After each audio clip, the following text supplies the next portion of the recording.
प्रिय विद्यार्थियों, मैं हूं डॉक्टर अलका रस्तोगी, सहआचार्य समाजशास्त्र, श्री गोविंद गुरु राजकीय महाविद्यालय बांसवाड़ा।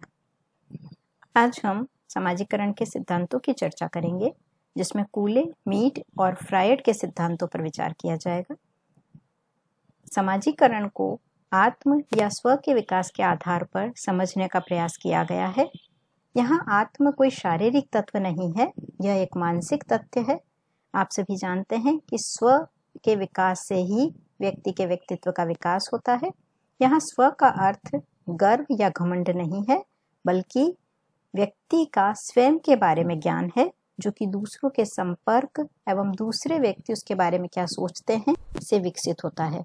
स्व के ज्ञान के बाद ही व्यक्ति के व्यक्तित्व का विकास होता है और उसके मानसिक अस्तित्व का बोध कराता है। आइए सबसे पहले हम कूले के सिद्धांत की चर्चा करते हैं।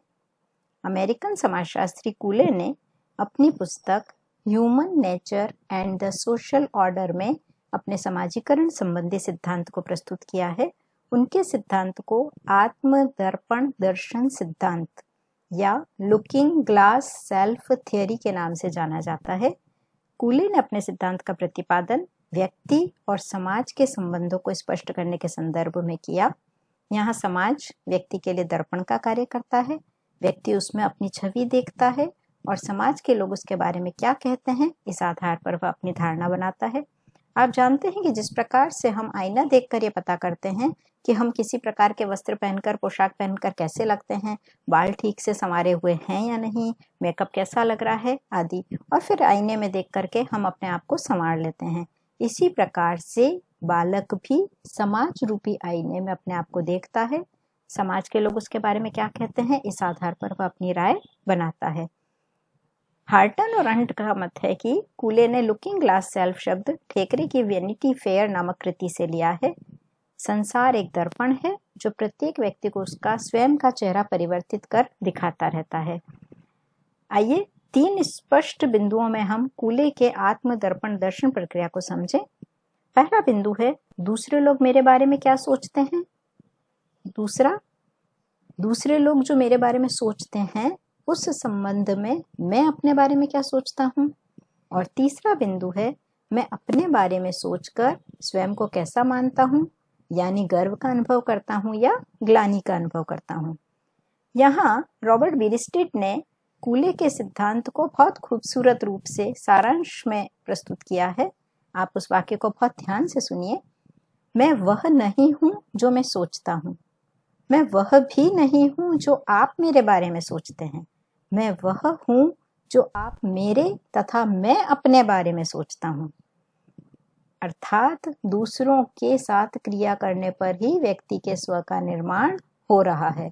स्व के निर्माण के आधार पर व्यक्ति अपना मूल्यांकन करता है, अपने को हीन या श्रेष्ठ समझता है और समाजीकरण की दिशा तय करता है। तो ये तो हुआ कूले का सिद्धांत। अब आइए अब चर्चा करते हैं मीड के सिद्धांत की। अमेरिकी समाजशास्त्री और मनोवैज्ञानिक G.H. मीड ने अपनी पुस्तक माइंड, सेल्फ एंड सोसाइटी में आत्म के विकास के लिए मैं और मुझे का सिद्धांत दिया। महत्वपूर्ण अन्य तथा सामान्यीकृत अन्य जैसी अवधारणाओं का भी प्रतिपादन किया। मीड ये मानते हैं कि व्यक्ति समाज का निर्माता है, जिसमें दिमाग और स्व होता है। आप इस बात पर ध्यान दीजिए कि स्व मौलिक रूप से एक सामाजिक संरचना है और यह सामाजिक अनुभवों के कारण ही जन्म लेती है। स्व के जन्म के बाद ही व्यक्ति सामाजिक अनुभव करता है। एक व्यक्ति जैविकी व्यक्ति और दूसरा सामाजिक रूप से आत्मचेतन व्यक्ति, ये 2 स्वरूप हैं व्यक्ति के। जन्म के समय बच्चा जैविकी व्यक्ति होता है, बुद्धि का अभाव होता है, आंतरिक प्रेरणाओं से प्रेरित होकर क्रियाएं करता है। धीरे धीरे परिवार एवं अन्य समूहों के संपर्क के कारण बच्चे में समझ पैदा हो जाती है कि उसे दूसरे लोग उससे किस प्रकार के व्यवहार की अपेक्षा करते हैं, उसके व्यवहार का क्या अर्थ लगाया जाता है। इस प्रकार बच्चे का स्व दूसरे लोगों के व्यवहार से प्रभावित होने लगता है। इससे वह सामान्यीकृत अन्य की संज्ञा देते हैं। तो देखिए, सामान्यीकृत अन्य क्या है। सामान्यीकृत अन्य का अर्थ है किसी व्यक्ति की स्वयं के बारे में वह धारणा जो दूसरे लोग उसके बारे में रखते हैं। व्यक्ति में आत्मचेतन का विकास किस प्रकार होता है, इसे मैं और मुझे द्वारा मीड ने समझाया है। इसी कारण इस सिद्धांत को मैं और मुझे का सिद्धांत भी कहा जाता है। यहाँ देखिए, मैं का अर्थ दूसरों के व्यवहार का प्रत्युत्तर है, अर्थात व्यक्ति द्वारा दूसरों के प्रति किए जाने वाले व्यवहार से है।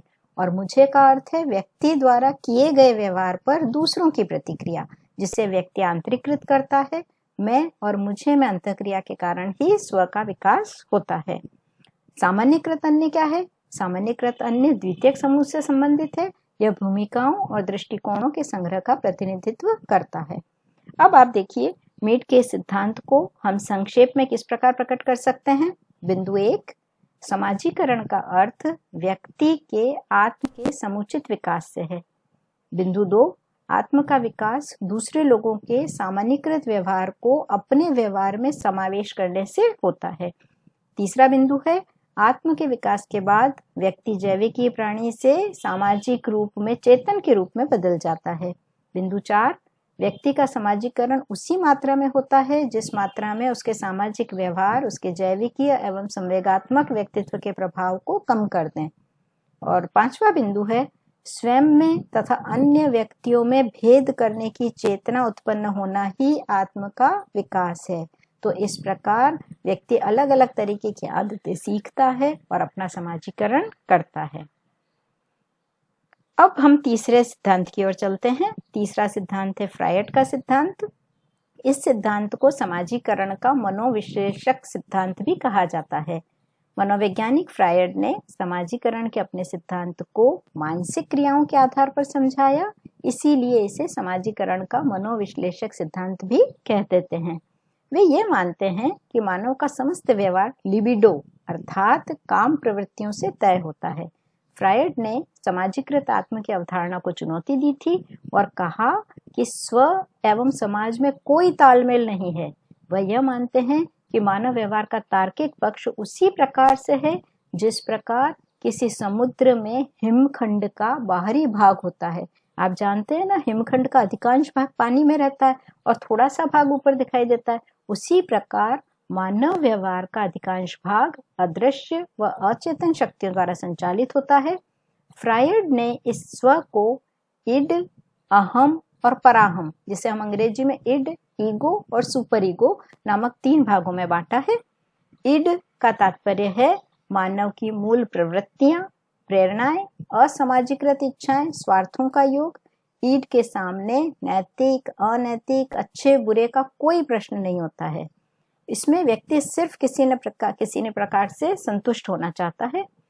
अहम, ईगो जिसको कहते हैं, यह चेतन पक्ष है, यह स्व का तार्किक पक्ष है, वास्तविकता है, जो व्यक्ति को सामाजिक परिस्थितियों के अनुकूल व्यवहार करने का निर्देश देते हैं और साथ ही ईड पर नियंत्रण भी रखता है।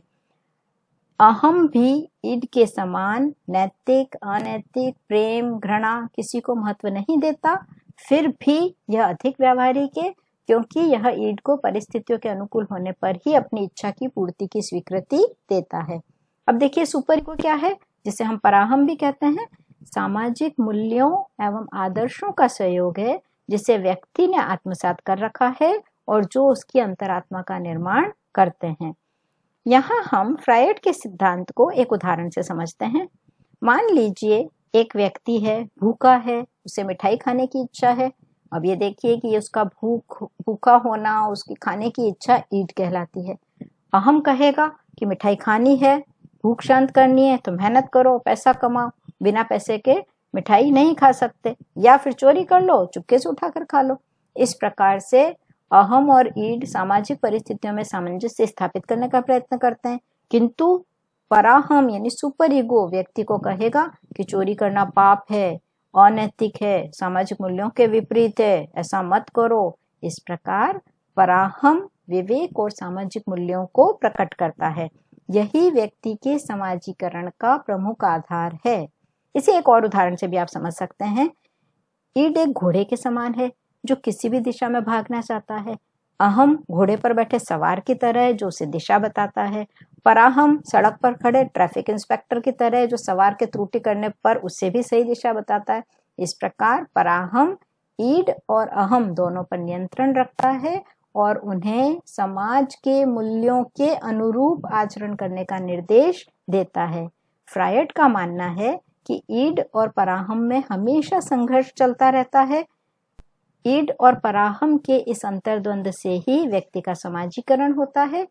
एक बात आप ध्यान से समझिए, जहाँ कूले एवं मीड के सिद्धांत परस्पर पूरक हैं, वहीं फ्रायड का सिद्धांत उन दोनों का विरोधी है।